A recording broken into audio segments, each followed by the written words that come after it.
This week on Mill Street, we travel to northern Israel to visit an old friend of mine, Reem Kassis. She's the author of The Palestinian Table. And we make a baked kafta with potatoes and tomatoes. Then we end up in Tel Aviv at Shlomo Doron, where we encounter a whole new take on hummus. Finally, we explore flatbread that's based on the Moroccan frena. It's a light, puffy focaccia, and it's absolutely delicious. So please stay tuned as we explore both the new and the old flavors of Israel. Funding for this series was provided by the following. That meal. You sautéed, you seared, and you served. Cooking with All-Clad. Bonded cookware designed, engineered, and assembled in the USA for over 50 years. All-Clad. For all your kitchen adventures. The Sea of Galilee is a true biblical still life, the Golan Heights coming into focus across the water. Much like the landscape, Palestinian food is enduring and hearty, yet it's often able to deliver a real culinary surprise without warning. Heading towards lunch with Reem Kassis, author of The Palestinian Table, the land is punctuated by crops of corn, mangoes, and figs. We're heading to Carmel, where Reem's extended family is waiting to serve us a feast, dishes that would tell the story of the Palestinian Table. Another outfit, another day. How are you? Good. How are you? Good. Come on in. So, Reem, thank you for having us here. Thanks for coming. It's an honor It's to have you gorgeous. We're in the Galilee. here. Yes, so we're in Rame, which is my father's hometown, and my parents are here. We come here on the weekends, even though we normally live in Jerusalem. What are we cooking today? So we're cooking things we call sawani, which literally means trays, because you put all the ingredients in a tray and bake it in the oven. So these are easy meals. And kafta traybake. Kafta just means the ground meat patties. Here we tend to use lamb or goat much more so than beef. They're spiced traditionally with onion and parsley, and then you can add any other thing that you want to it. So you have potatoes as well. You line them together, you put a tomato sauce and bake it in the oven. Okay. Very simple, very good. We ground the lamb at home, we added all those to it, shaped it into patties, and baked it in the oven. So the potatoes are pre-cooked. Yes, also. The reason is you want to get them a bit browned and crisp before you add the sauce. You can prepare all this ahead of time, and just when your guests come in, or 5 minutes before they do, you add the sauce, you put it in the oven, and within 15 to 20 minutes, dinner's on the table. So I've been doing 3 potato, 1 tomato, and then go meat. Is that the name of your next cookbook? Meat potato. 3 potato, 1 tomato. Sounds more like a German book than a Palestinian one, but yes. Okay.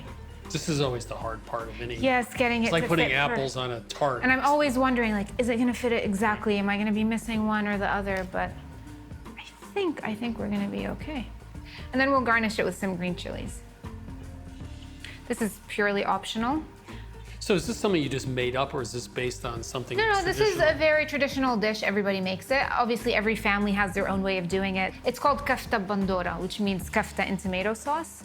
A lot of your cooking Yeah. is designed for entertaining, or for a number of people, because while I've spent some time in your house, people come, sit down, they have coffee, they have You offer them something pastry. to eat. Yes.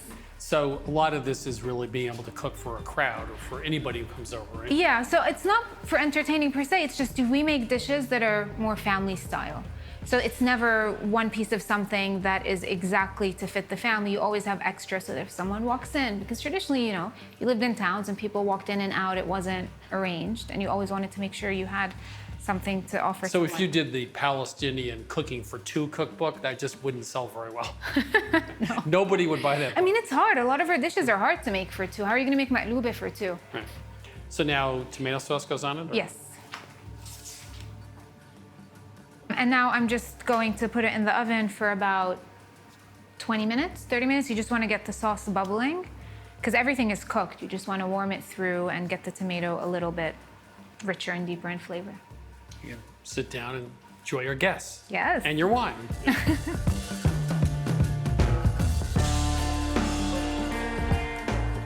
There's multiple ways to have it. I'm gonna give you a bit of each with some pita bread.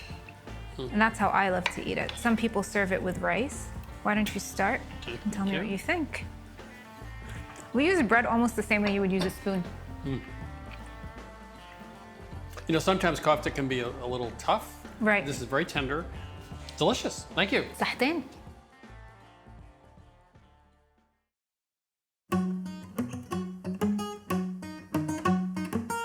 So we went to visit a good friend of mine, Reem Kassis. Now, the expected part was a lot of the dishes you'd normally see in a Palestinian table. Big casseroles, upended onto large silver platters. You could serve 20 people, lots of people around the table, great hospitality. But Reem also had a surprise for us, which is something called, I call a traybake. She would call kafta bi saniya, which is lamb patties with potatoes, tomatoes, and maybe some chilies or peppers in a tomato sauce and cooked in a pan. Comes together really quickly, and it's something you might expect really anywhere in the world. It's getting dinner on the table quickly. So this idea of, on one hand, a lot of tradition, and then other hand, traditional, but something that's very easy to do. So we did our version of it here. So we started, like she did, with potatoes, a pound of Yukon Golds in our case. We sliced them, oiled them, and put them on a sheet pan in an oven for 10 to 13 minutes, hot oven, like 450. The meat she used, of course, is lamb. Lamb is very popular throughout the Middle East. Here in America, I know it's about a pound a year of consumption, so you really need to eat more lamb. But they do something really interesting. They start with a pound. We're going to use beef. They grate an onion, a medium onion, which is really a nice way of flavoring the meat. A little bit of parsley, half a cup. And now the spices. Now, what's so interesting in Palestinian cooking and also around the world, warm spices are paired with savory foods. We have allspice and cinnamon, salt and pepper. And we'll just use our hands to make the kafta. So I'm not going to work this too much. I'm going to keep it fairly loose. And I think we're pretty good. So now we'll make the individual kafta, and we'll use an ice cream scoop. I find that's the easiest way to do it. Just fill it. And we're gonna make 18 to 20 or so of these. And now you wanna flatten them out. So you can do this with your hands if you like, or you can just use a glass like that. So the kafta are ready. They're about 1/4 inch thick. And the next step is to make a tomato sauce in the bottom of the baking dish. And as in Italy, they use canned tomatoes. This is a 14.5 ounce can of crushed tomatoes. We'll just put that in the bottom of the baking dish. 2 cloves of garlic, which have been minced. A little olive oil goes in. And then salt and pepper, 1/2 teaspoon of salt, 1/4 teaspoon of pepper. And that's how simple it is. We'll just mix it up at the bottom of the pan. Don't forget that as this bakes, the juices from the kafta with all the spices will go into the sauce and flavor it. So now we have the sauce. Now we're gonna shingle. So we start with a potato, then a tomato, because it rhymes. Then we'll use kafta. And then we have green peppers. You could also use like Anaheim chilies or some fairly mild chili if you like. And then we'll just repeat.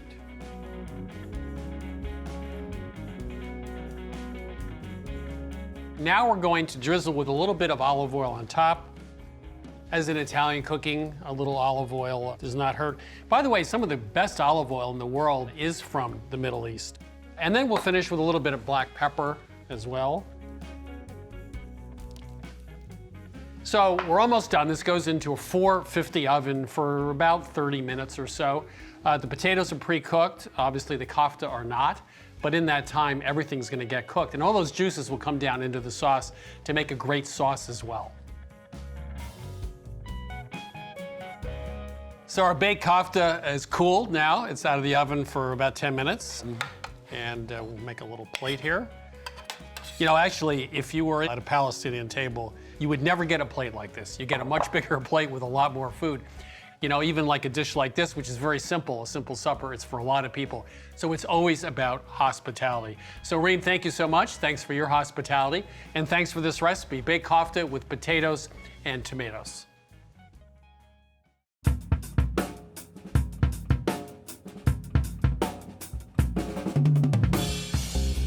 So welcome. Tel Aviv.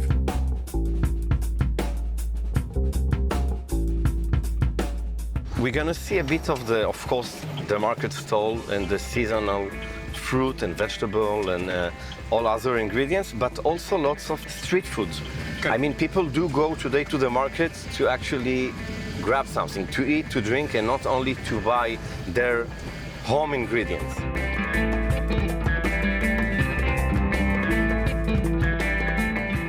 This is lachuch, which is very fluffy. And on top, the za'atar and sesame. Oh, man. Wonderful. This is Hakamel Market, which is the main market of Tel Aviv, but of all the central of Israel.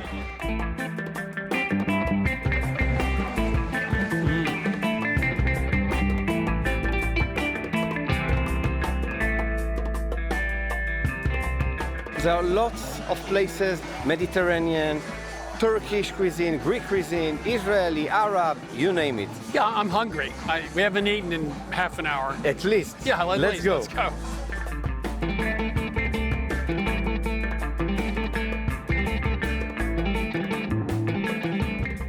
And here you have a kind of pumpkin puree. Pumpkin with olive oil and that's Kimball. It's called mafrum. That's good. That's good. L'chaim.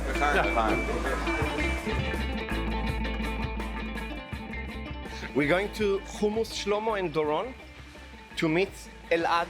Is the new generation, a new way of, a new philosophy actually, a new way of eating the hummus. He's gonna tell you about it. Okay. Okay?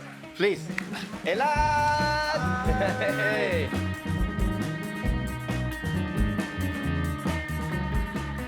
All right, so welcome to Shlomo and Doron. Shlomo and Doron is a hummus place, existed for 82 years.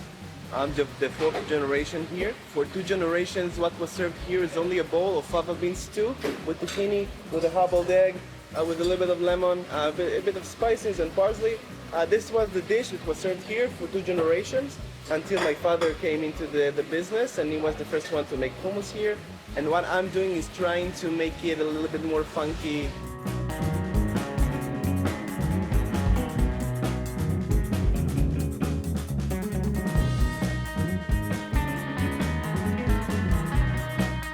Here we got the Mexican.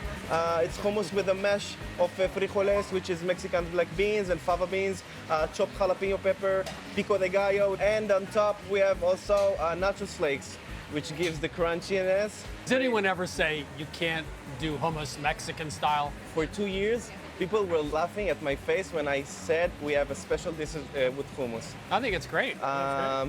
Yeah, because Good for you. you're not here and you're not part of the tradition. Right. If you were part of the tradition, it would look very, very strange to you. But the taste talks, and if it's good, it's good. You will tell me. Try it. Dip in. Don't be afraid. It's underneath all the ingredients, of course. Yeah. I love the fact you took something traditional and pulled in a new world take on it. It's really great. Thank you so Mexico, much. the Balkans, shakshuka, falafel, it's really good. Thank you so much. Toda. It was a real Toda. honor. We're honored to have Thank you. you. Thank you so Thank much. you.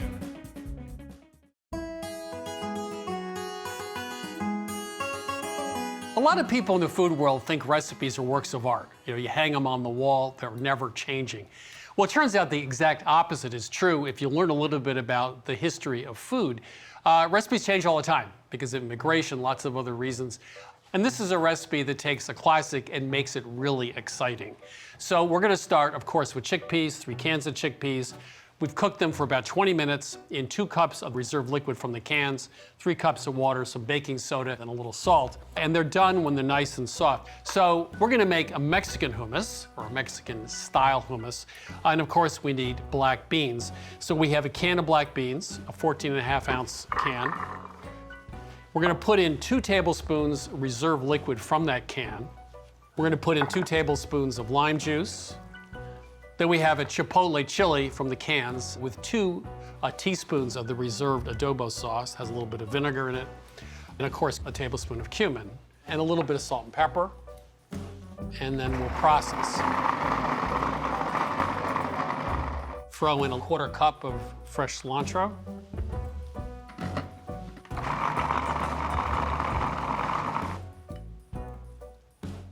Finally, it's time to finish up the hummus itself. So we have the cooked chickpeas, and we're gonna start to puree them. Now, as I do that, if they look too thick and they're not pureeing properly, I can add some of the reserved cooking liquid to loosen it up a little bit. Yeah, that looks pretty good. So now we're gonna add 1/2 cup of tahini.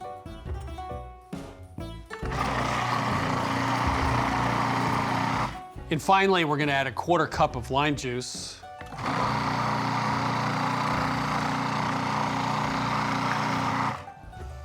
So now we have the hummus done. Put it in our bowl.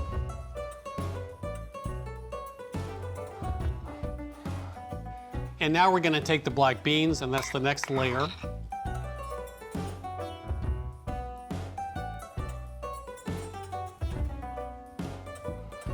Next up, we're going to put tortilla chips on it.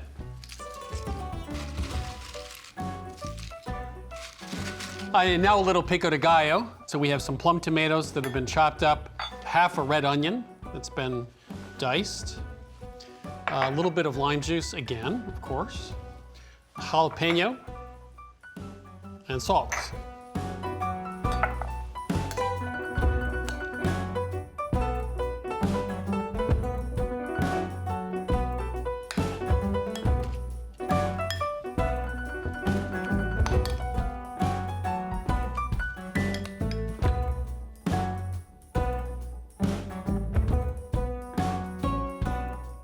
And finally, cilantro. So we took something old or classic hummus and added black beans and a pico de gallo to make something new. And thanks to Elad Shore from Shlomo Doron in Tel Aviv, a great classic made new.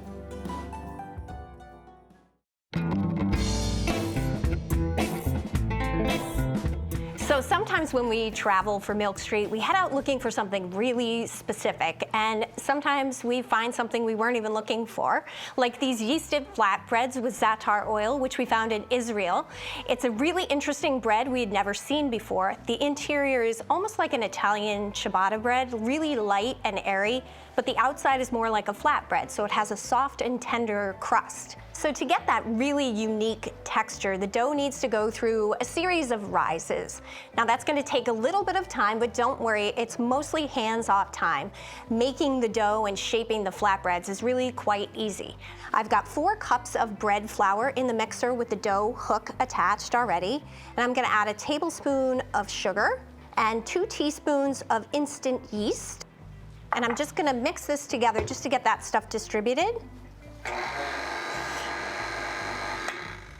Okay, so now I'm gonna add a cup and a half of cool room temperature water and 2 tablespoons of extra virgin olive oil. And I'm gonna do that while the mixer is running, and I'm gonna let that go for about 5 minutes, just until a dough starts to form.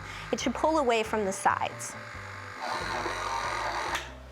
I'm gonna cover this with plastic wrap and let this sit for about 20 minutes, just so all of that flour can absorb all of the water. Then I'll come back, add the salt, and then knead it for about 6 minutes or so, just until it's smooth and elastic. I'm gonna transfer it to a bowl, but I wanna line this bowl with a little bit of olive oil, so we don't want the dough to stick as it rises. All right, so I just flip it over to make sure both sides are coated in oil because we don't want it to dry out. So I'm gonna cover this with plastic and let it rise at room temperature for an hour, and then 24 to 48 hours in the refrigerator. That's gonna slow down the yeast and allow more flavor to develop. So you can see that the dough is nice and bubbly. It's also developed a lot of really great flavor by sitting in the fridge for 24 hours. So we can now divide the dough. I'm gonna flour the board. And I'm gonna break it up into 4 equal pieces, about 8 ounces a piece. We're gonna shape these into little balls, almost like a pizza ball or a dinner roll even. Kind of tuck the bottoms under. And you just want to go around the exterior here, just kind of tucking as you go. And then roll it around with the palm of your hand. And then I'm going to transfer them to a sheet tray that's lined with parchment that I also misted with cooking spray. So I'm going to mist them one more time with cooking spray. And then I'm gonna cover these with plastic wrap and then put it back in the refrigerator for about 3 hours. That's gonna rest the dough and allow that gluten to kind of relax to get that really great texture that we're going for. So now we can make our Za'atar oil. Za'atar is a Levantine spice blend. So usually has sesame seeds, sumac, thyme, oregano, or marjoram. So to start, I'm gonna put some extra virgin olive oil in here, and then our Za'atar, and a little bit of heat from red pepper flakes. So I'm gonna heat this up. We're just sort of blooming these spices to really bring out their flavor. It smells so great. I'm gonna take it off the heat and then add in a little bit of salt. And we'll transfer it into a bowl because we're gonna set this aside and let it cool.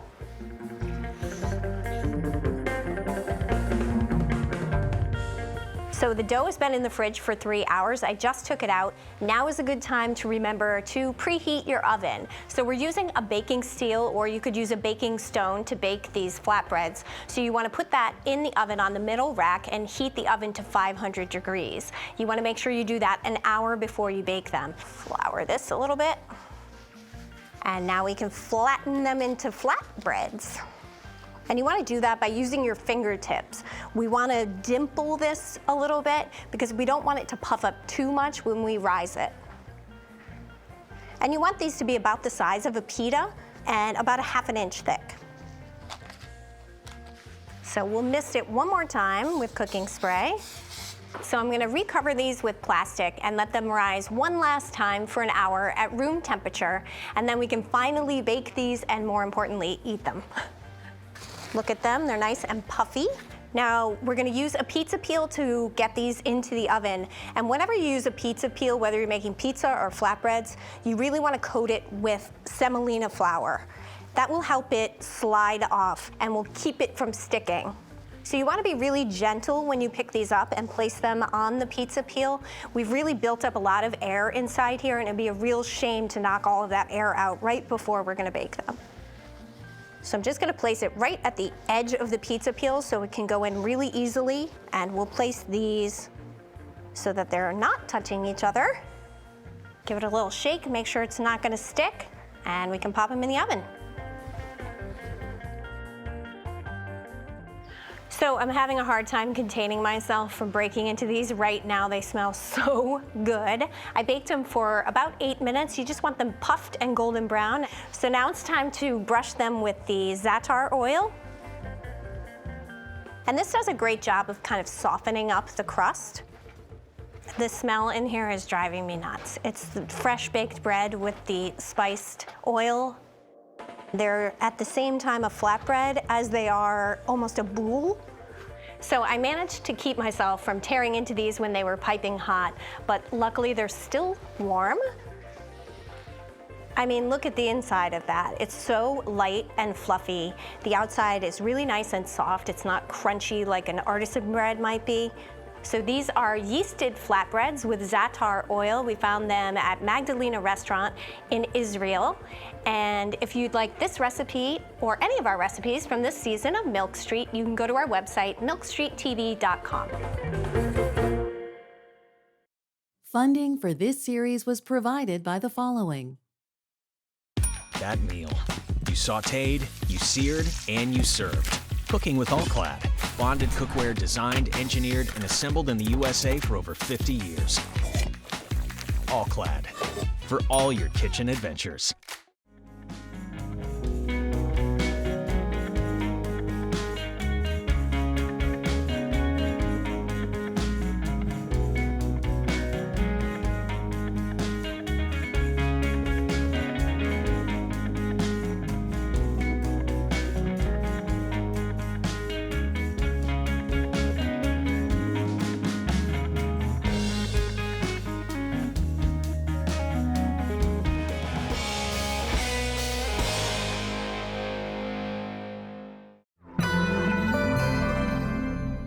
Hey everybody, Christopher Kimball here at Milk Street, and thanks for watching us on YouTube. By the way, please subscribe to our channel and also click the bell for updates. All the recipes from our current TV season are available for free at our website, which is 177milkstreet.com. That's 177milkstreet.com. Thanks and enjoy our shows.